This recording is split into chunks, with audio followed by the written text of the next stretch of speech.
Ça, c'est la 9e vague de Ivan Eyvazovsky. J'aime beaucoup ce tableau, et peut-être que toi aussi. Mais en vrai, tu pourrais très bien ne pas l'aimer. La vraie question, c'est pourquoi ? Pourquoi certaines œuvres d'art nous plaisent plus que d'autres ? Tu pourrais ne pas souvent contempler de tableaux, voire ne pas en regarder du tout. Mais tu en connais certains, et peut-être même que tu en aimes certains. Mais pourquoi ? La réponse la plus rapide serait parce que c'est beau. Et c'est vrai, c'est très beau. La lumière du soleil qui se perd dans les nuages et les vagues, son reflet sur l'eau maîtrisé à la perfection par Eyvazovsky, ou encore les marins, au premier plan, qui tiennent tant bien que mal sur cet ancien mât de bateau, aujourd'hui reconverti en radeau de fortune. Oui, c'est beau. Mais il existe tellement d'œuvres sur Terre que je suis persuadé que malgré le réalisme ou la beauté de certaines, tu ne les aimerais pas forcément. Autrement dit, la beauté d'un tableau n'est pas le seul facteur d'appréciation pour celui qui l'observe. Donc pour comprendre pourquoi certains sont émerveillés par l'île des morts de Arnold de Böcklin, pendant que d'autres ne ressentent rien face au baiser de Gustav Klimt, il faut se tourner vers la psychologie, et plus particulièrement la psychologie de la réception. La psychologie de la réception étudie la manière dont le public perçoit une œuvre. En analysant les comportements des spectateurs, on comprend que beaucoup de choses peuvent influencer sur la vision d'une création, et en particulier d'un tableau, que ce soit les couleurs, les formes, les symboles, ou encore l'idée que s'en fait le public. Un concept très intéressant, qui ne se limite pas qu'à la peinture, se nomme l'horizon d'attente. Ce phénomène décrit comment inconsciemment, le public anticipe une idée préconçue sur la nature d'une création artistique, avant même de l'avoir vue. Par exemple, si tu as lu ou entendu partout qu'un tableau était un chef-d'œuvre, il y a plus de chances qu'une fois devant, tu l'apprécies beaucoup, car tu auras été conditionné par ce que les gens avant toi en auront dit. Dans une approche plus sociologique, le contexte culturel de celui qui regarde un tableau est lui aussi très important. Selon Pierre Bourdieu, célèbre sociologue français, la perception d'une toile est largement caractérisée par des facteurs sociaux. Il développe le concept de disposition esthétique, qui pour lui n'est pas une capacité innée, mais bien acquise et qui forge le goût de l'individu vis-à-vis de sa classe sociale. C'est-à-dire qu'il existe un goût et une perception de l'art spécifique à notre position dans la société.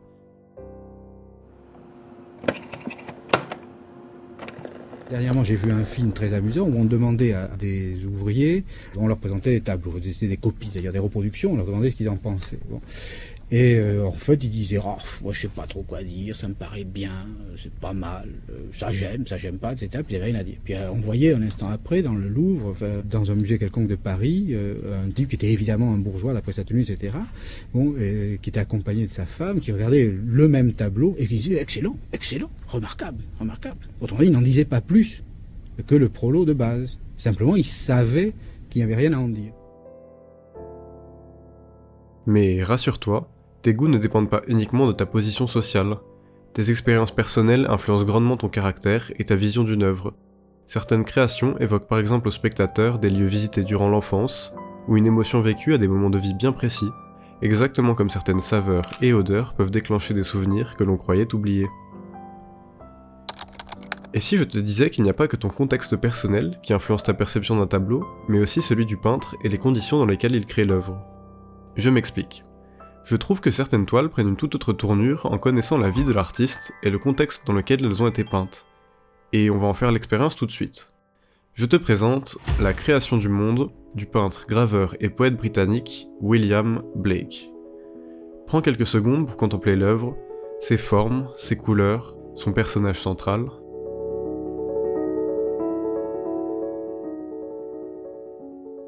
Maintenant, on va découvrir ce qui se cache derrière cette toile. Blake est né à Londres en 1757. Il est connu pour s'être particulièrement consacré à la poésie et à la création de sa propre mythologie. Et l'homme que tu vois au centre, malgré le titre qui pourrait le laisser penser, ce n'est pas Dieu. Enfin, pas comme nous le connaissons. Son nom est Urizen et il sort tout droit de la mythologie de Blake. Urizen est la personnification de la raison, de l'ordre et de la loi. Il incarne une version tyrannique du créateur qui est une critique du peintre de la froideur rationnelle de la science. Elle contiendrait le monde avec ses outils, dans une domination excessive de la raison. Pour Blake, cette domination limiterait la créativité et enchaînerait l'imagination. D'ailleurs, une interprétation du titre suggère que Urizen est un jeu de mots voulu par l'auteur qui signifierait « Your Reason ». Maintenant, regardons le tableau d'un œil nouveau. Ta perception de celui-ci a peut-être changé, et peut-être que comme moi, tu apprécies bien plus cette œuvre maintenant que tu sais ce qu'elle symbolise. Un autre tableau bien plus connu, que je trouve aussi plus appréciable avec le contexte, est l'œuvre du peintre Edvard Munch, Le Cri. Il existe 5 versions réalisées entre 1893 et 1917 de cette création. Un pastel, 3 peintures ainsi qu'une lithographie. Tu as déjà probablement vu l'œuvre ou ses nombreux détournements. On y voit au premier plan un personnage à la tête ronde et à l'air horrifié qui se masque les oreilles. Il se tient sur ce qui semble être un pont en bois avec 2 autres personnes plus loin de lui. Le ciel est très orangé et imprègne toute l'œuvre de cette couleur. La scène en elle-même est pour le moins inquiétante, mais sais-tu ce qu'elle représente ? Eh bien, l'auteur lui-même. Munch souffrait de problèmes de santé mentale et a connu de nombreux épisodes de dépression et d'anxiété dans sa vie. La mort précoce de sa mère et de sa sœur, emportée par la tuberculose, l'a profondément marqué. En ce qui concerne cette œuvre, il racontera dans son journal avoir vécu une journée particulière, dans laquelle il ressentit un cri transpercer le monde.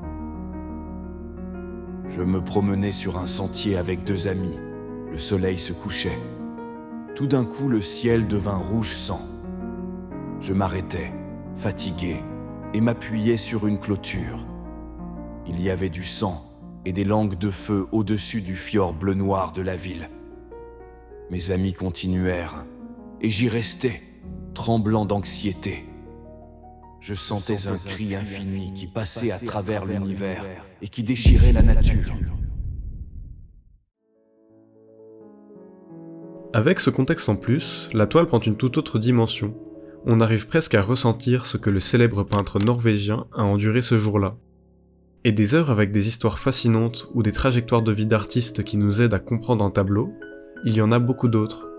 Par exemple, pour quelle raison on retrouve ce linge blanc sur la tête des personnages de René Magritte, ou encore l'histoire derrière ce Minotaure peint en une nuit par George Frederick Watts.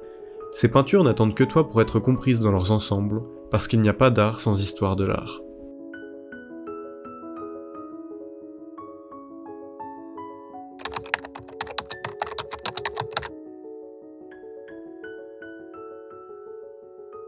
L'endroit où la création artistique est exposée a lui aussi son rôle à jouer dans la perception des spectateurs.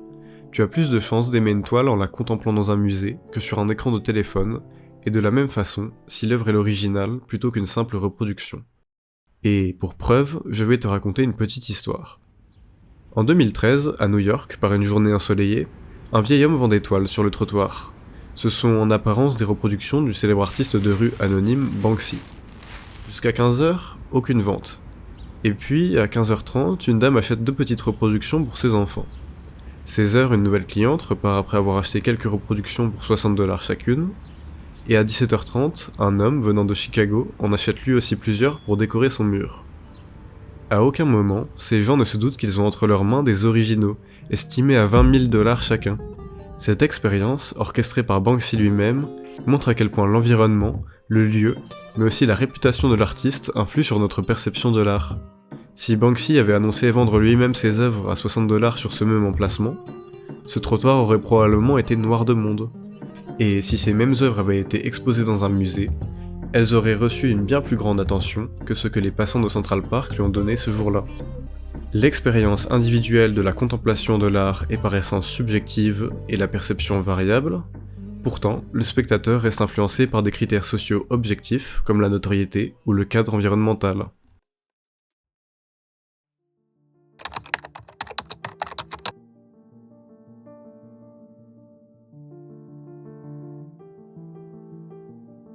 Bon, on a vu les principales caractéristiques qui font qu'on aime un tableau. Mais ça veut dire quoi, justement, aimer un tableau ? Qu'est-ce que l'on ressent quand après quelques minutes, on sait qu'on aime une toile ? Eh bien, un cocktail d'émotions qui se traduit par une sorte d'extase, de bonheur, ou bien encore de sérénité. Parfois, l'œuvre donne presque envie d'aller habiter dedans, de voir la vie à travers ce prisme artistique. Mais d'autres ressentent bien plus que tout ça. Et si l'émotion ressentie face à une œuvre devenait si forte qu'elle pourrait provoquer une réaction physique intense ? C'est exactement le cas avec le syndrome de Stendhal, qui est un ensemble de troubles physiques tels que l'accélération du rythme cardiaque, des vertiges ou encore des hallucinations. Ces troubles sont causés par une exposition à une œuvre d'art qui a une symbolique particulière, ou encore la vision d'une abondance de chefs-d'œuvre au même moment. Ce syndrome tire son nom du célèbre écrivain français Stendhal, qui pendant un voyage à Florence en Italie, fut pris de vertige et d'une sensation étrange en contemplant les fresques de la basilique Santa Croce. À propos de cet événement, il aura ces mots. J'étais arrivé à ce point d'émotion où se rencontrent les sensations célestes données par les beaux-arts et les sentiments passionnés. En sortant de Santa Croce, j'avais un battement de cœur, la vie était épuisée chez moi, je marchais avec la crainte de tomber. Bien que très rare, ce syndrome témoigne de la diversité de réactions face à une œuvre d'art.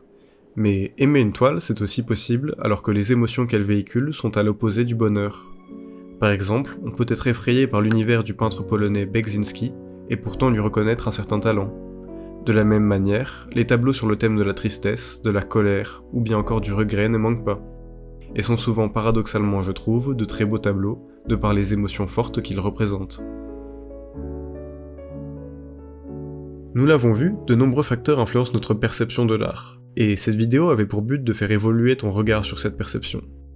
Mais en vérité, la meilleure façon pour nous d'appréhender l'art, c'est encore d'aller le contempler. Car comme le disait si bien le peintre américain Edward Hopper, si vous pouviez le dire avec des mots, il n'y aurait aucune raison de le peindre.